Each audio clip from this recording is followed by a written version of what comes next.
Assalamu alaikum, Sunday Politics without lead. Well, Spirit Airline, the cheapest airline, I've never flown before, but I've been doing research. They say Spirit Airline was the cheapest airline out there. The big yellow planes, like a big phone book. All right, they're out of business. They're out of business. And they had a chance to stay in business if they had merged with JetBlue for a $3.8 billion merger deal. But Senator Elizabeth Warner was a major Democratic player in convincing the DOT and DOJ, the Department of Transportation, the Department of Justice, to block that merger. See? And they did. They blocked the merger. They did. Trump actually offered to bail Spirit Airlines out.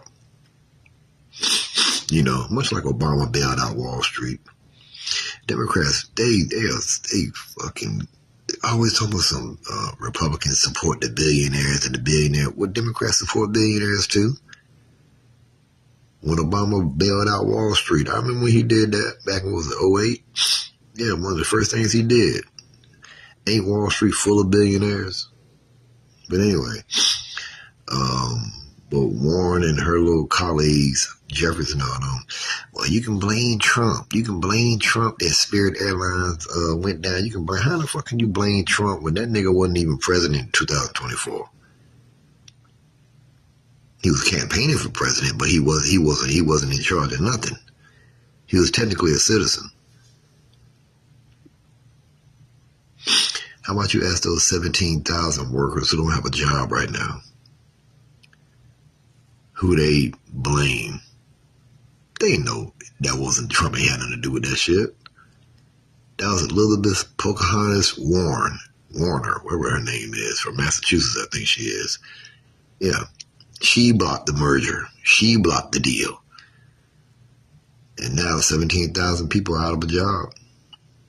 And with more airlines come more competition. Competition means lower prices. So now there's one airline, complete airline that's out of the game. Now your airline price is going to go through the roof. On top of all this gas mess we got going on. Now that is on Trump. But Spirit Airline closing down, Trump ain't got nothing to do with that. You can blame Democratic Elizabeth Warner.